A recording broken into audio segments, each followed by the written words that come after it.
दोस्तों, आज हम बात कर रहे हैं इंडियन सिविल सर्विसेज एग्जाम की, जो हर साल लाखों युवाओं के सपनों का हिस्सा बनता है। ये exam union public service commission द्वारा कंडक्ट करवाई जाती है, जो देश की सबसे प्रतिष्ठित परीक्षाओं में से एक है। ये एग्जाम उन लोगों के लिए एक बहुत बड़ा मौका है जो देश की सेवा करना चाहते हैं और समाज में सकारात्मक बदलाव लाना चाहते हैं। ये सफर चुनौतीपूर्ण तो है, लेकिन इसमें सफलता मिलने पर बहुत खुशी भी मिलती है। ये एक ऐसा अनुभव है जो जीवन भर याद रहता है। यूपीएससी एग्जाम का सबसे बड़ा आकर्षण ये है कि इसमें आपको समाज में बदलाव लाने का मौका मिलता है और आप देश की प्रगति में योगदान दे सकते हैं। हर साल लाखों स्टूडेंट्स इस मुश्किल सफर पर निकलते हैं अपने सपनों को साकार करने के लिए। उनका मकसद देश की सेवा करना और उसकी तरक्की में योगदान देना होता है। ये एक ऐसा लक्ष्य है जो उन्हें प्रेरित करता है। आईएएस, आईएफएस, आईपीएस या किसी भी ग्रुप ए सर्विस मेंबर बनने का सफर कड़ी मेहनत, लगन और दृढ़ता का प्रतीक है। ये एक ऐसा सफर है जो आपके धैर्य और समर्पण की परीक्षा लेता है। इसके लिए भारत के सामाजिक, आर्थिक और राजनीतिक परिदृश्य की गहरी समझ होनी चाहिए ताकि आप सही निर्णय ले सकें। साथ ही मजबूत विश्लेषणात्मक और निर्णय लेने का कौशल भी होना चाहिए जो आपको एक प्रभावी नेता बना सके। यूपीएससी एग्जाम की कठोर चयन प्रक्रिया न केवल आपके ज्ञान बल्कि आपके चरित्र, स्वभाव और नेतृत्व क्षमता का भी परीक्षण करती है। ये एक ऐसा सफर है जो आपको हर तरह से परिपक्व बनाता है। यूपीएससी एग्जाम, जिसे दुनिया के सबसे कठिन एग्जाम्स में से एक माना जाता है, 3 चरणों में पूरा होता है। हर चरण को कैंडिडेट के व्यक्तित्व और योग्यता के अलग अलग पहलुओं का परीक्षण करने के लिए डिजाइन किया गया है। यह प्रारंभिक परीक्षा से शुरू होता है, जो कि अगले चरण के लिए उम्मीदवारों को शॉर्टलिस्ट करने के लिए एक स्क्रीनिंग टेस्ट है। प्रारंभिक परीक्षा उत्तीर्ण करने वाले उम्मीदवार मुख्य परीक्षा देते हैं, जो उनके ज्ञान और विश्लेषणात्मक क्षमताओं का अधिक व्यापक मूल्यांकन करती है। अंतिम चरण पर्सनैलिटी टेस्ट होता है, जहां बोर्ड सिविल सेवा में करियर के लिए उम्मीदवार की उपयुक्तता का मूल्यांकन करता है। यह चरण उम्मीदवार के स्वभाव, संचार कौशल और दबाव को संभालने की क्षमता का आकलन करता है। यूपीएससी परीक्षा के प्रत्येक चरण के लिए एक अलग दृष्टिकोण और रणनीति की आवश्यकता होती है। इसलिए यह महत्वपूर्ण है कि उम्मीदवार प्रत्येक स्तर की बारीकियों को समझें। यूपीएससी का सिलेबस बहुत बड़ा और व्यापक है। इसमें इतिहास, भूगोल, राजनीति, अर्थव्यवस्था, विज्ञान और प्रौद्योगिकी, पर्यावरण और करंट अफेयर्स जैसे कई विषय शामिल हैं। यह सिलेबस उम्मीदवारों को व्यापक ज्ञान और समझ प्रदान करने के लिए डिजाइन किया गया है, जो उन्हें विभिन्न क्षेत्रों में सक्षम बनाता है। प्रारंभिक परीक्षा के लिए उम्मीदवारों को 2 पेपरों पर ध्यान केंद्रित करना होगा: जनरल स्टडीज पेपर 1 और जनरल स्टडीज पेपर 2, जिसे CSAT भी कहा जाता है। इन दोनों पेपरों में सफलता प्राप्त करने के लिए गहन अध्ययन और निरंतर अभ्यास की आवश्यकता होती है। जनरल स्टडीज पेपर 1 में भारतीय इतिहास, भूगोल, राजनीति, अर्थव्यवस्था, पर्यावरण और करंट अफेयर्स जैसे विषय शामिल हैं। इन विषयों की गहरी समझ और समर्पित अध्ययन से ही उम्मीदवार इस पेपर में अच्छा प्रदर्शन कर सकते हैं। दूसरी ओर CSAT समझ, तार्किक तर्क और विश्लेषणात्मक क्षमताओं का आकलन करता है। यह पेपर उम्मीदवारों की मानसिक चपलता और समस्या समाधान कौशल को परखता है। मुख्य परीक्षा में 9 पेपर होते हैं, जिनमें भाषा पर 2 क्वालिफाइंग पेपर और निबंध, सामान्य अध्ययन जैसे विभिन्न विषयों पर 7 पेपर शामिल हैं, जिसमें 4 पेपर और 2 वैकल्पिक विषय शामिल हैं। इन पेपरों में सफलता प्राप्त करने के लिए उम्मीदवारों को व्यापक अध्ययन और गहन विश्लेषण की आवश्यकता होती है। वैकल्पिक विषय कई तरह के विकल्प प्रदान करते हैं, जिससे उम्मीदवार अपनी शैक्षणिक पृष्ठभूमि और रुचियों के आधार पर चयन कर सकते हैं। यह चयन उम्मीदवारों की ताकत और रुचियों के अनुसार किया जाना चाहिए। प्रभावी तैयारी के लिए पाठ्यक्रम की पूरी समझ होना बहुत जरूरी है, जिससे उम्मीदवार विषयों को प्राथमिकता दे सकें, समय का कुशलतापूर्वक आवंटन कर सकें और प्रत्येक विषय को रणनीतिक मानसिकता के साथ देख सकें। एक सुव्यवस्थित अध्ययन योजना और निरंतर आत्म मूल्यांकन से ही सफलता प्राप्त की जा सकती है।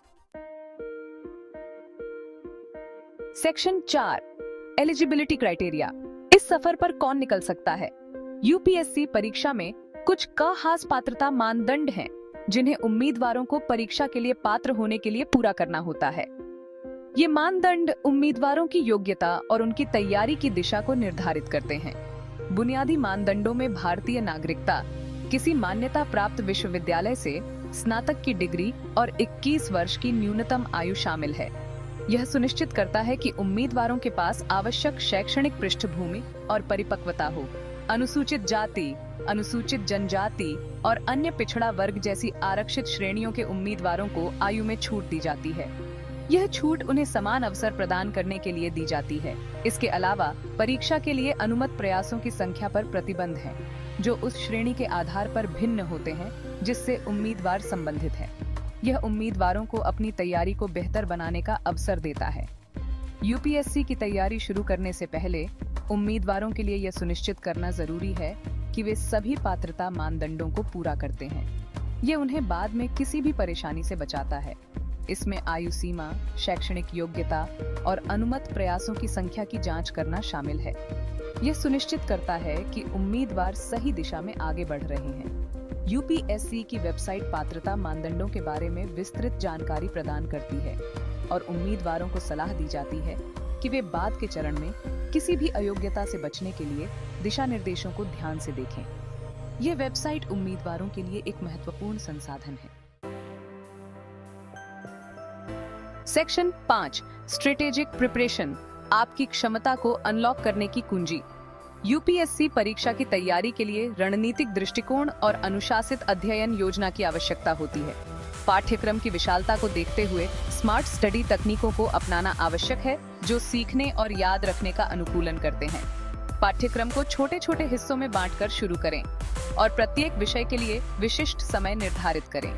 सीखने को मजबूत करने और याददाश्त में सुधार के लिए नियमित पुनरावृत्ति आवश्यक है। रटने की बजाय अवधारणाओं को समझने पर ध्यान दें।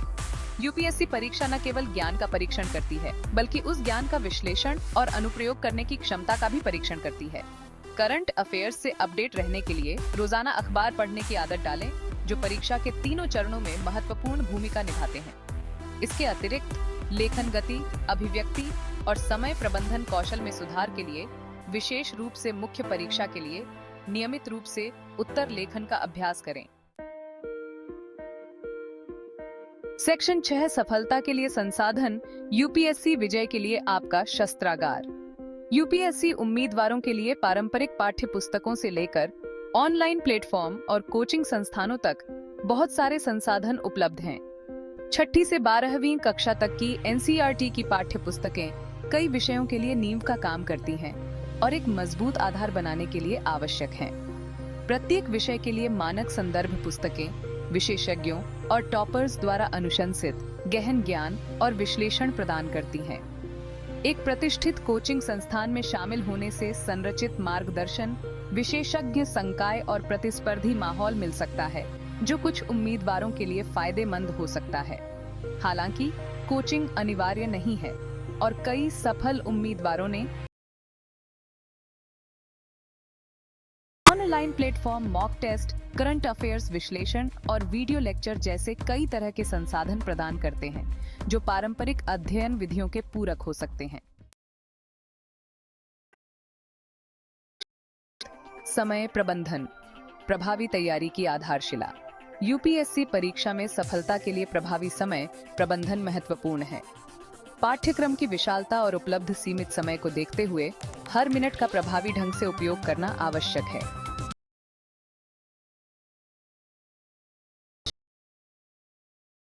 अभ्यास के बर्नआउट से बचने और एकाग्रता में सुधार के लिए छोटे प्रबंधनीय भागों में विभाजित करें। कार्यों को उनके महत्व के आधार पर प्राथमिकता दें और उन क्षेत्रों को अधिक ध्यान देने की आवश्यकता है। पढ़ाई के समय विलंब और ध्यान भंग से बचें। पोमोडोरो तकनीक जैसी तकनीकें आप केंद्रित अध्ययन सत्रों के बीच सकते हैं, उत्पादकता बढ़ा सकते हैं और मानसिक थकान को रोक